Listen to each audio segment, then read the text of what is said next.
Hey guys, Big Character 81 from the Vintage Nintendo Nerds, and a wee knick-knack who was currently eating.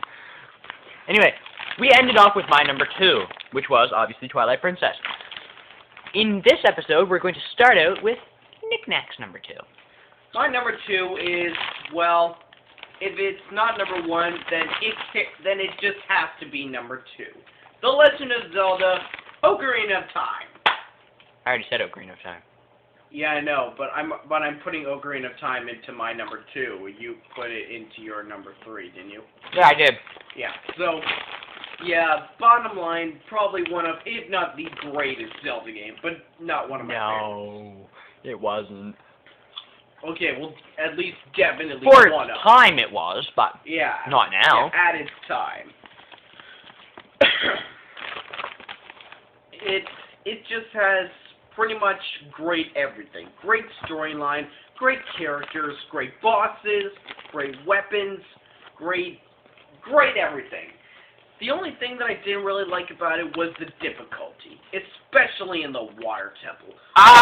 Play Water Temple on Master Quest, then tell me the game was hard. I managed to beat the game Master Quest, and I can't even beat the game regularly.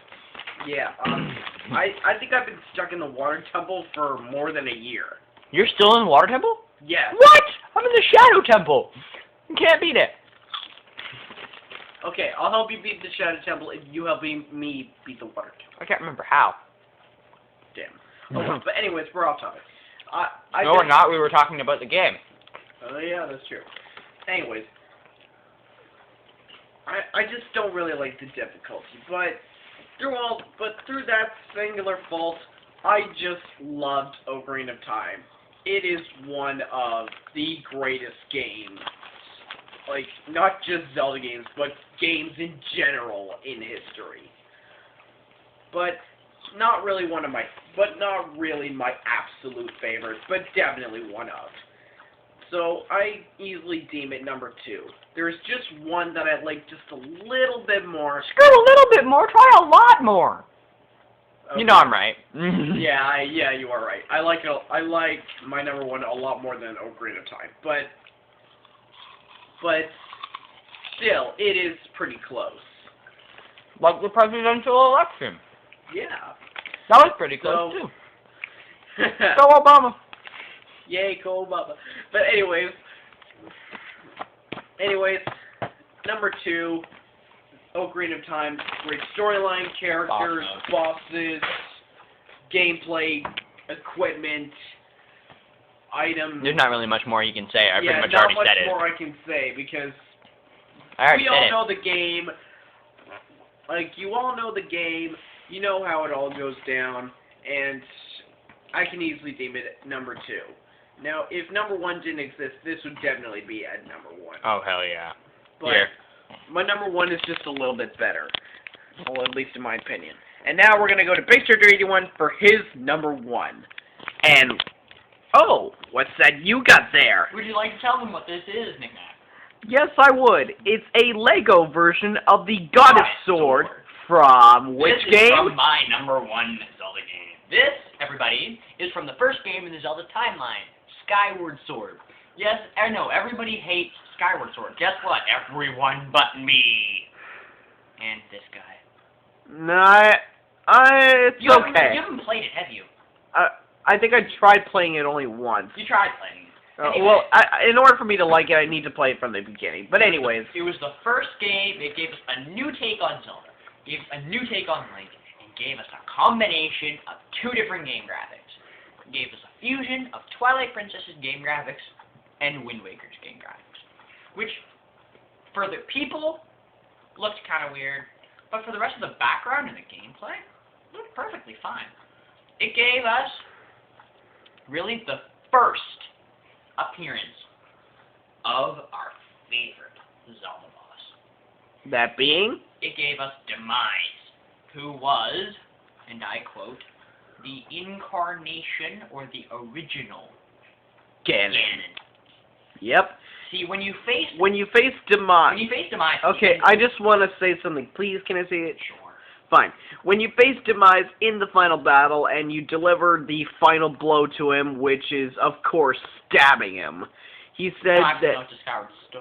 It's a Sky. No, it's a finisher move. yeah, but still, you basically Stab him. stab him. Yeah, and he says that his anger will never truly die. Every that, hero that time he after you will face an incarnation of him, and And that in incarnation, almost every Zelda game, we have faced an incarnation. that incarnation, and that incarnation happens to be Ganondorf. none other than Ganondorf or Ganon. Ganon. I guess. But anyway, anyways, back to you. Back to me. The thing I liked about Skyward Sword, other than that, it honestly gave us a further reach, farther than Hyrule. And no, I'm not talking about sailing above it. I'm not talking about sailing above it like you do in Wind Waker. That was just crazy. That's one of the only things I hated about that game, is that you didn't go to Hyrule to the end of the game. But, you know what, whatever. You got to fly in the sky on a big red chicken. It wasn't a chicken, it was called a lofton. Still, It was like an eagle. more or less. Anyway, it gave you a new look at the entire Zelda universe. It gave us a new look on Impa. Impa was more protective of Zelda in that game. It gave us a new look at Impa, at Zelda, gave us a new version, gave us another version of Agni. You mean more responsibility of protecting Zelda than in Ocarina of Time? Yep. Well, Because Zelda was the incarnation of the goddess at the beginning of the game. The goddess, there's a temple in Skyloft that is dedicated to the goddess of light. The goddess of light was the person who created the Triforce. I thought it was three goddesses, Dan, Ferrari, and Nairo. They were all split, I'm pretty sure, from the original goddess. The goddess of light was the one who created the Triforce using Din, Fiore, and Nairo. Oh. And then you go to the different locations. Yes, most of them are repeats from Twilight Princess. We've got the Faron Woods, named after Fiore. We've got Lanairu, which is named after Nairo. And then, I don't remember what was named after Din.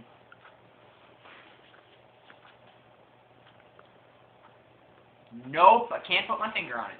And it gave us a bunch of our old locations. It gave us a new companion. That being? It gave us a companion who is more annoying than Navi. That being? It is this. This right here is more annoying than Navi. You ask why? Ask why. Why? Because the sword's alive. Oh yeah, there's a spirit in There's it. a spirit living inside the sword named Fee. And every time Fee has some advice for you, what does she do? Pop out in front of the sword, either spin around and dance, or talk gibberish to you. Half the time it's gibberish. Yeah, that's or basically like 90% it. of the time, unless you gotta learn a new harp song. Yes, it's a harp, not an ocarina. Every time you gotta learn a new harp song, she pops out and starts dancing around. As per normal. And we actually get to see the evolution of the Goddess Sword into the Master Sword. Yes, the Goddess Sword is the Master Sword. The Goddess Sword goes from the Goddess Sword to the Goddess Longsword to the Goddess White Sword, which is basically a white version of the Long Sword, to the Master Sword, to the true Master Sword, which we see in every other Zelda game. That houses the power to repel evil. Exactly. The original Master, the regular Master Sword, couldn't do it. It couldn't do it because, but then once it becomes a true Master Sword, then it can house the power to repel evil. And it gave us a new take on one of our old enemies, the Octorok. Now, it looked terrible. Do you know why? Why? Because they made it look like a freaking Deku Scrub. Oh my god. They set grass on top of it. They set mushrooms on top of them. What? They made the Octorok the first enemy you ever face in the Zelda game. Hence, I'm going to use one of your games as an example. The original Zelda game. Okay. It actually was the first enemy you actually faced in the game. Or one of. No, it was the. Oh yeah, okay. First route you go up is the first enemy you face. Anyway, all in all, great game. Great way to start up the storyline. All in all, completely and utterly awesome! And that is honestly my #1 Zelda game. We're going to give Nick Knack this. And as you can probably tell, what his game is.